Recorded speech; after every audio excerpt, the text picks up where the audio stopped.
Welcome to a quick snip of the Bet Big Talk Loud podcast. It is Wednesday, November 5th. I am Chris Hodge. Two things on my mind, one of which always gets to me and bothers the hell out of me because it doesn't make any sense, and the other one is just laughable. So let's jump right into it. Of course, it happened, right? We have the college football playoff. Those idiots from the committee, come on. We're going to have to deal with this every Tuesday night for the next 6 weeks or however long it is, and they're just morons. They're just stupid people, okay? And somehow, this is what gets to me. I don't understand. Somehow, these morons were chosen to do this job, and they somehow never get it right, yet they still get chosen to do this ridiculous job. So let's break it down. And I know there's going to be Notre Dame fans out there that are getting on me. Let's just break it down logically like we always like to do, all right? Logical. No one's going to argue the top four, all right? Ohio State's the defending champ. They're undefeated.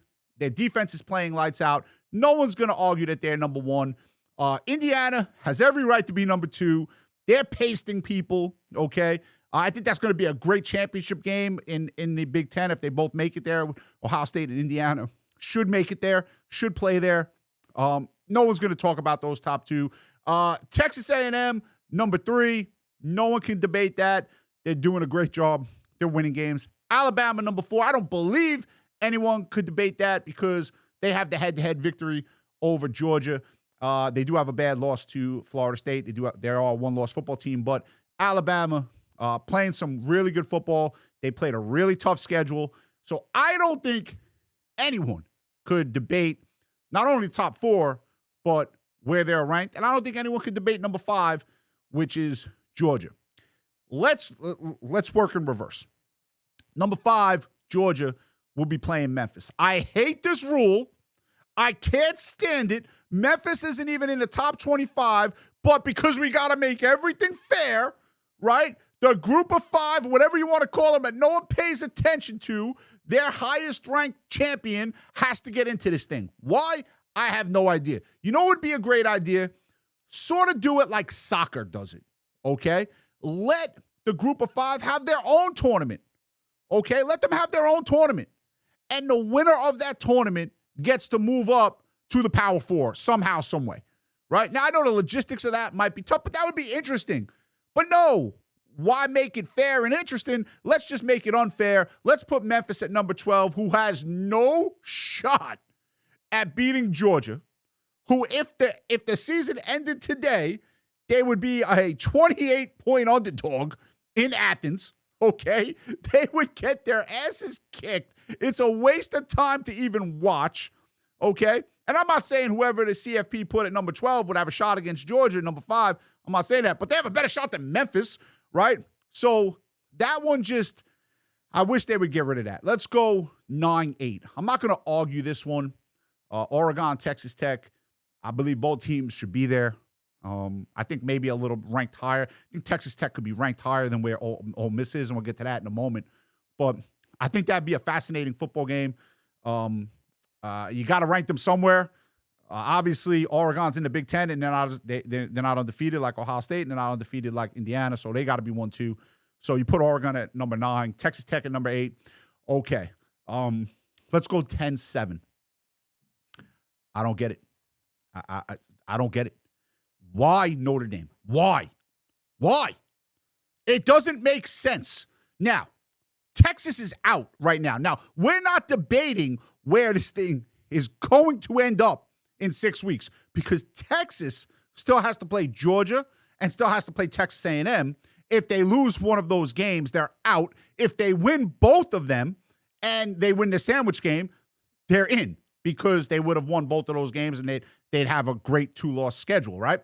But right now, if the season ended today, Texas with 2 losses is out. Notre Dame with 2 losses is in. Let's look at who they've beaten, okay? Notre Dame has played no one. Purdue, Arkansas, NC State, Boise State, USC. It's garbage. USC is the only team that was ranked that they played them and were ranked at the time of the game. Garbage. Now, Texas has a very soft non-conference schedule, which I don't blame them for because they got to play in the SEC. But I can't defend San Jose State. I can't defend UTEP or Sam Houston. I can't defend that, and I'm not going to try. But Texas beat a highly ranked at the time Oklahoma team. They beat a highly ranked at the time last week Vanderbilt team. Okay, they lost at Ohio State, where everyone loses. Okay, you can't kill them for that. Their two main wins against Oklahoma, against Vanderbilt, are two better wins than anything Notre Dame has. It's not even close. Not even close. So how did they put the Fighting Irish at number 10 and leave Texas out? How? Notre Dame has played 2 games this year. Miami, who's fallen apart, and by the way, you can go look at the podcast I've done. Cristobal's teams always fall apart. They always do that, okay? So that loss to Miami is now looking worse because Miami's going to fall off the face of the earth. The Texas A&M game, you actually had them beat, but you lost the game. I'm not going to kill you for losing to Texas A&M. They're undefeated, okay? So I'm not going to kill you for that, just like I'm not going to kill Texas for losing to Ohio State. But who have you beaten? Who have you beaten? You've played no one, and you play no one. You have no one coming up. 0. You don't have a hard game coming up if you're the Fighting Irish. Not one team. Okay, so if the season ended today, that would be Notre Dame's in playing BYU. Can't get BYU out. They're undefeated. Not going to talk about that. Okay? They deserve to be in. But Texas out? Notre Dame in? Both have 2 losses? So let's just call it what it is. People like watching Notre Dame on television. Money. Shocking. Follow the money. Right? Because what is the toughest conference in America? We could make a case it's the Big Ten with those 2 teams up, but we could also make a really good case it's the SEC, and hell, it's one of them. It's one of them. Notre Dame is playing an ACC schedule. The ACC sucks. Terrible. Garbage. Well, let's put them in. Now let's get to this. Oh, I think this is even worse, okay? Virginia would be playing Ole Miss. Virginia, number 11. Ole Miss, number 6. What are we doing? How on earth did anyone sit in that boardroom and with a straight face say, let's put Virginia in? What is the reasoning? I don't care that they have 1 loss. Let me tell you something. And I don't know if this is a hot take. I don't know if people would disagree with this. They have 1 loss. Utah has 2 losses. Utah would obliterate Virginia wherever they play them. Obliterate them. Utah has 2 losses because they had to play Texas Tech, who's in this thing, and they had to play at BYU, who's in this thing, and that's their rival. Okay? Those are their 2 losses. Virginia lost to NC State. They were life or death with Washington State.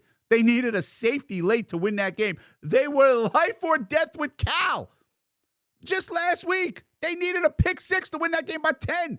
Cal had the ball back down 3 and had an opportunity to go down. Cal sucks. Washington State sucks. These teams are terrible. They're giving Virginia all their worth. Terrible. You see what Washington State just did at Oregon State? They didn't give up 200 yards, lost the game. Well, they gave up 208 yards, lost the game. And you put them in because they have 1 loss and Utah is out and Texas is out? You're telling me that Virginia is better than Texas or Utah? That's what you're telling me? How do we ever take you seriously?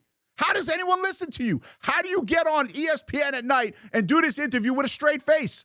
And just come on, just tell the truth. Hey, we're a bunch of morons. We don't know what we're doing. We're just out there effing around just for fun. Yeah, okay, we'll put Virginia in. We'll put Notre Dame in. Okay.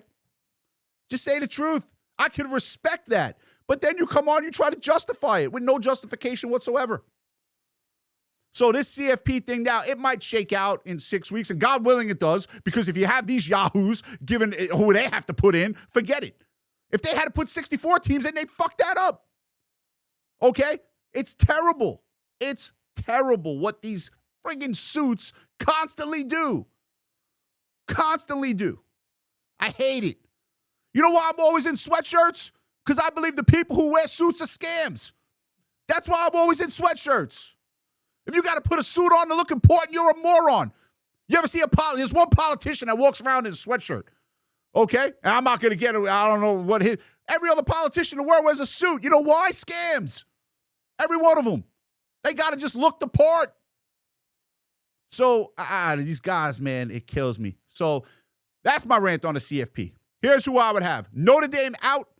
Texas in. Virginia out. Utah in. That's what I would have. And again, it'll shake out, but that's what I would have. So, you disagree, agree, great. I love disagreement. I love it. We should have more disagreement in a more respectful way because that's how things get done. But that's the CFP. Now, 5 years ago, I did an Instagram video. I'm going to try to repost this Instagram video on wherever the social. I'm not big on the social media stuff. My guys are, and they help me out with it.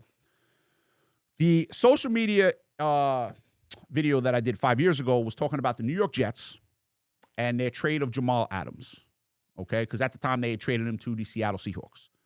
And they got either 1 or 2 first-round draft picks. I don't remember what they got, but I know they got at least one of them.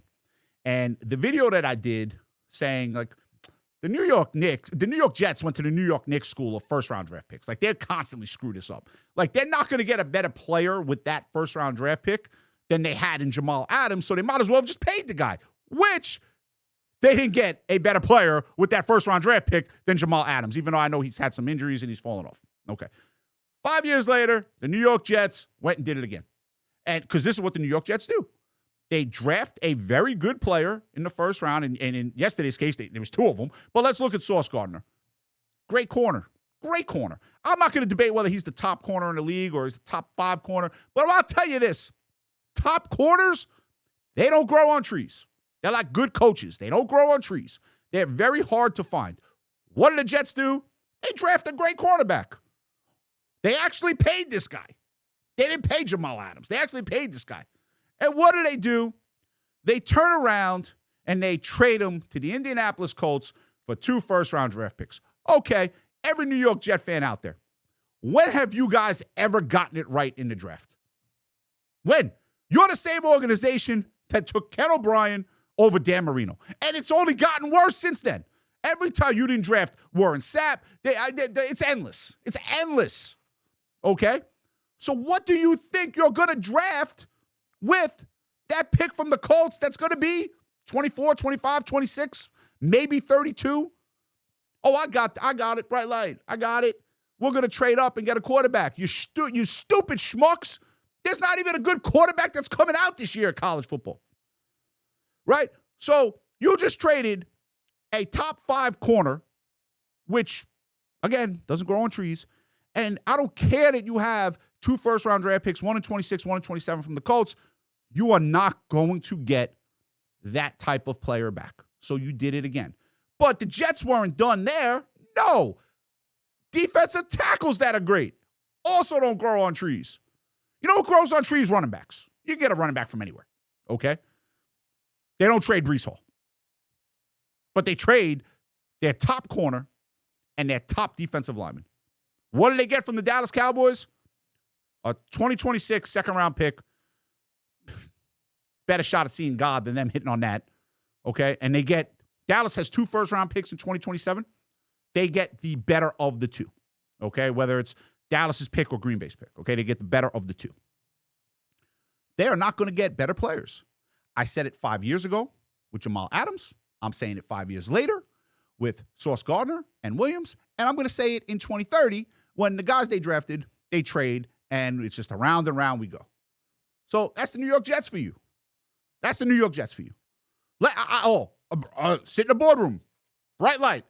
Let's trade our 2 best defensive players. Wow. And let's get unknowns back for them. Wow. And let's do it with a draft year coming up that doesn't have a great quarterback in it. Brilliant. Awesome. You know why you guys always suck? Because you're the New York Jets. Okay? You haven't figured it out. You can get a good quarterback in the later rounds. You haven't figured it out. Okay? Look at the quarterbacks in the league right now. Dak Prescott, not a first round quarterback. Lamar Jackson, late first. I think the last first round quarterback. Guy wins MVPs. Just go down the list. They're all over the place. Jalen Hurts, not a first round quarterback. Won a Super Bowl. Just go down the list. There's a ton of them in the NFL. You don't got to draft in the top 5 to get a good quarterback, because even if you are, because the New York Jets, they drafted Sam Darnold, they drafted Zach Wilson, high picks, and they screwed that up. So whoever the Jets get, they're going to screw up. It doesn't matter. That's what the Jets do. All right, so that's the 2 rants. The CFP, and we're going to rant about the CFP for the next 6 weeks. Because I thought yesterday was stupid. Wait till next week shows up. Next week's going to be dumber. And just give the Jets time. They'll make it worse. So that's going to be the rant for Wednesday, November 5th. Hope you enjoyed it. Like I said, if you agree with it, awesome. If you do disagree with it, that's awesome too. We'll have the Bet Big, Talk Loud full podcast, me and JR, plus a special guest coming on this coming Friday.